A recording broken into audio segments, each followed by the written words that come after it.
All right, guys, we're going to talk about AKI, or better known as acute kidney injury.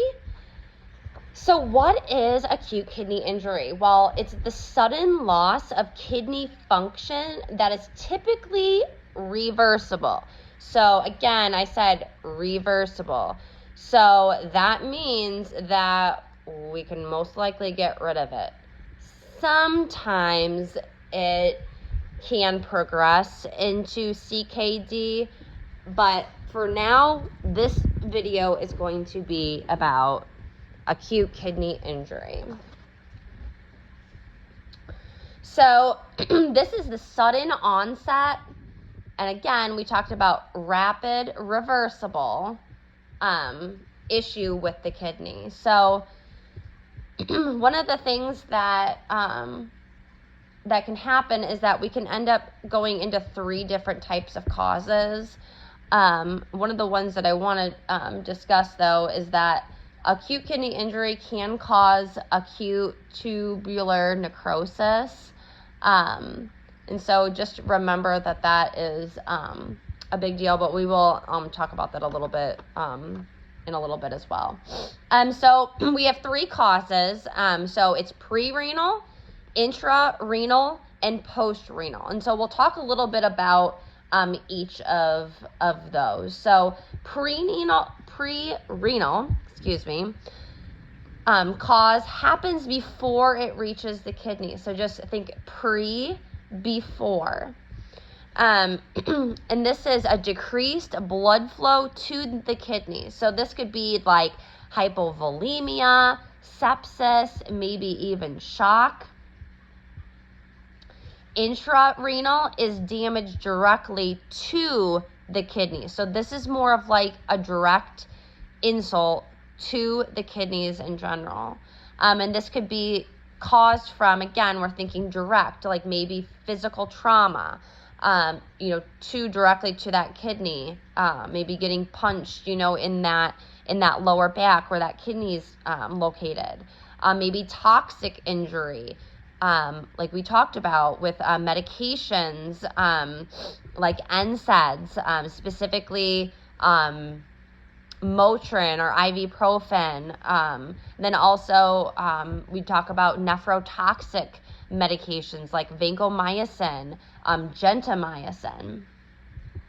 And then we have our third, which is post-renal, and that is mechanical obstruction to urine leaving the kidney. So a lot of the times this could be due from BPH, that big swollen prostate, or maybe some kidney stones, or maybe even a tumor.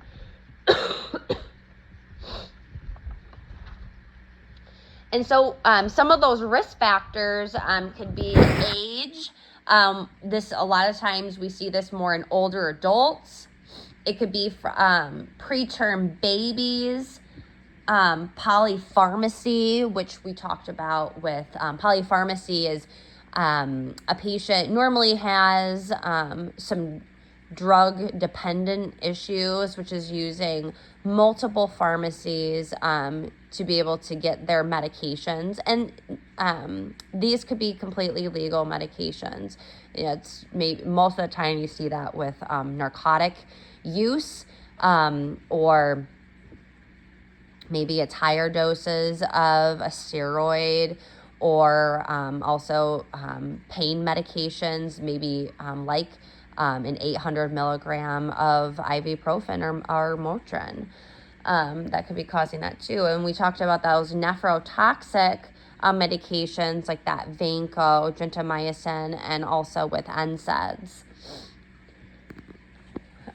This is causing a rapid decline in that renal function with an increased creatinine and or decrease in urine output. This can develop over hours to days, and this is very progressive, and it can cause a high level of BUN, creatinine, potassium, and urine output may or may not be reduced. Glucometer filtration rate, that GFR rate at which fluid is filtered through the kidneys is typically 60% or higher. If the GFR falls when cardiac output drops, the risk for azotemia development. And that's a high rate of mortality, yet potentially reversible causes like ischemia, nephrotoxins, and infection. So we have a couple different stages. So we have 3 different stages. And in general, these phases are the start on what is happening. So we think of the full spectrum is just, this is the phase on that onset, is what that injury that has now occurred to the kidneys. So our first stage is oligarchic, cannot say that word, oligarchic, which is 400 mLs a day or less of urine, and that is going to cause obviously a decrease of urine output. It's going to cause shortness of breath, edema, hypertension, an increase in potassium, which we know that can cause heart dysrhythmias, and a low sodium, which puts that patient at risk for seizure. So they would need to be on seizure precautions. Also can have metabolic acidosis.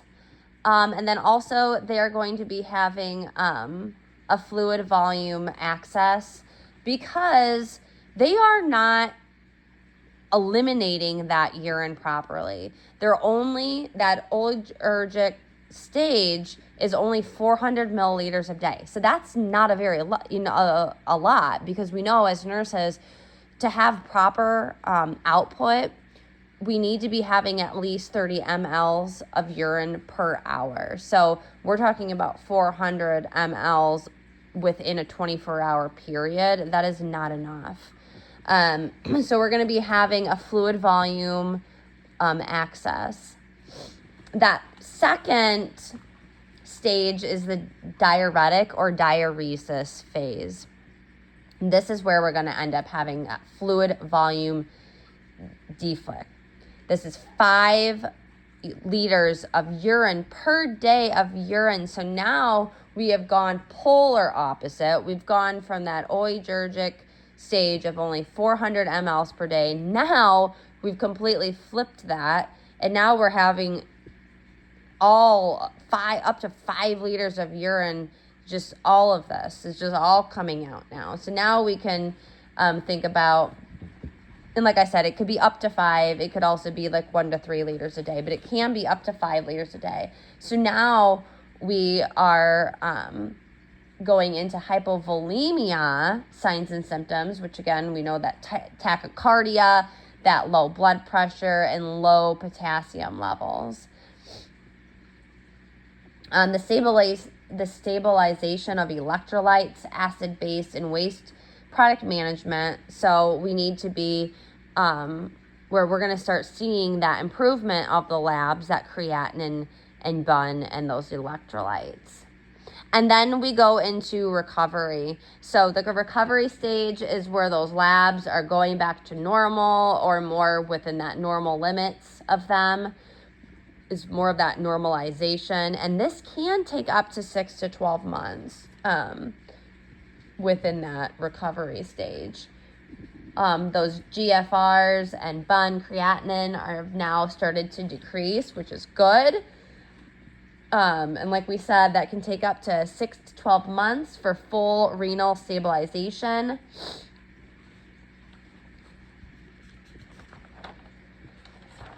So let's just talk about some of these labs that we are going to see with acute kidney injury.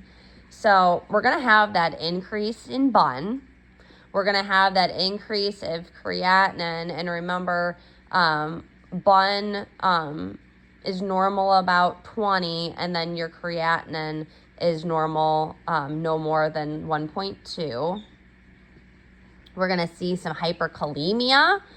We're going to see hyponatremia, hypocalcemia, and then hypermagnesium.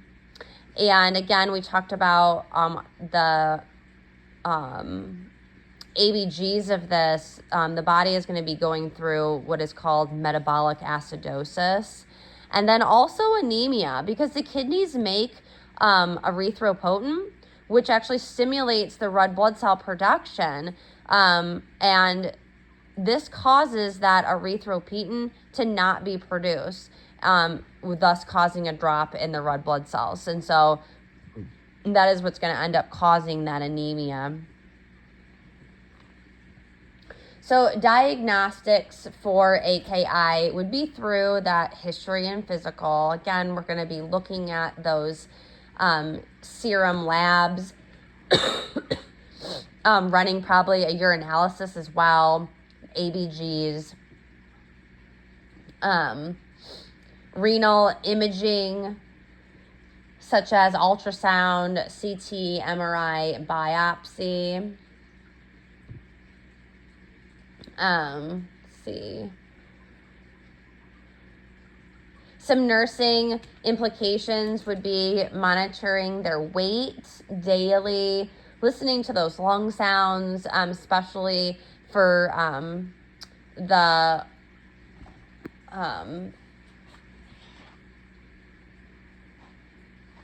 stage of the, what's I gonna say? That the fluid overload or that fluid access with that oligurgic stage, because that's where you're going to end up hearing those crackles over those lungs. We're going to also listen to the cardiac, not specifically but sounds, but that EKG, having them hooked up to leads, especially because of that hyperkalemia, as we know that can cause dysrhythmias in our heart. Strict I&O, because there is such a sudden shift between that oligurgic stage and that diuretic stage. So we're might need fluid for that hypovolemia, for that diuretic area, because we're losing so much urine, we need to replace. So just some things to think about with that as a whole. Obviously, monitoring their vital signs, assess for any type of edema, and then just continuing monitoring those labs. So some treatment, obviously, is to identify and treat any underlying causes. So number one would obviously be any dehydration, and especially for that diuresis stage. For the other side of that, for that oligurgic stage, we might need some diuretics, like some Lasix, or therapy for that high potassium. We might need some calcium gluconate IV. And that actually raises the threshold for exhalation resulting in dysrhythmias. Can actually cause some cardiac toxicity as well. We need to have some dietary restrictions. Hemodialysis is the most effective way for treatment.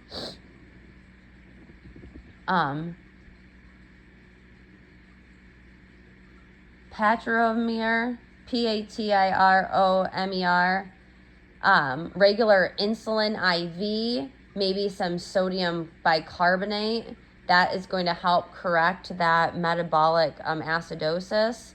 K-lactate, and that we know is going to help that issue with the potassium. So it's going to produce osmotic diarrhea, unfortunately, but it's going to allow for that potassium to come out, and it's going to have more of like that rich, darker stool color.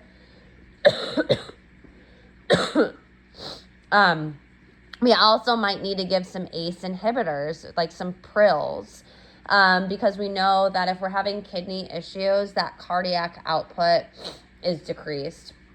So it's not only decreased from the heart, but that kidneys are not getting perfused as well. So we're going to probably need to give some ACE inhibitors.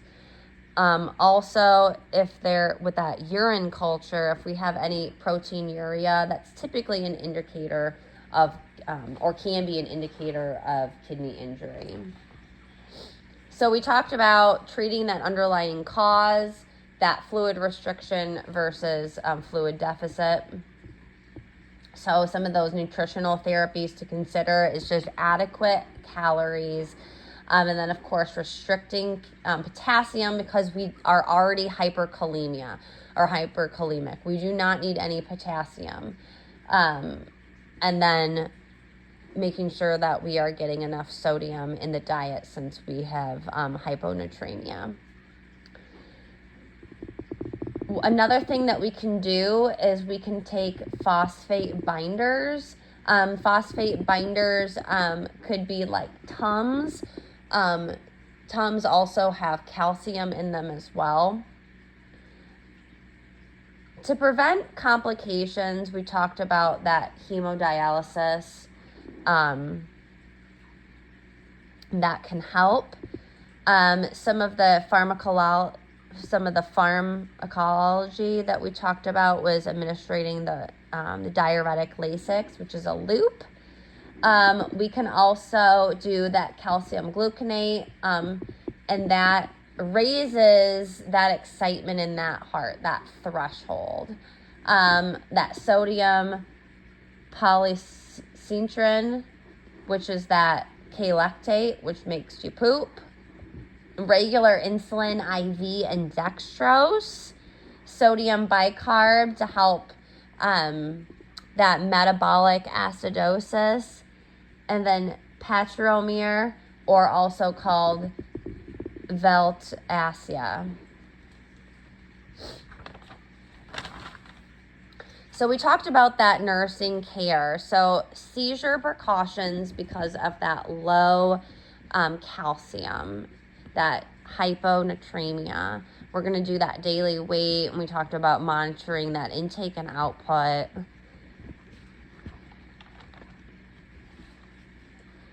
See if I have any other notes on here, and then we can wrap that up.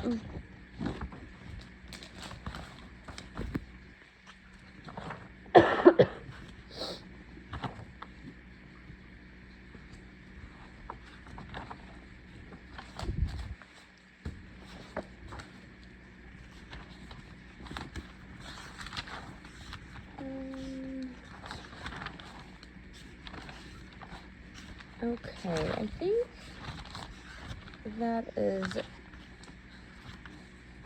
is it. I just want to make sure here. Give me just a second.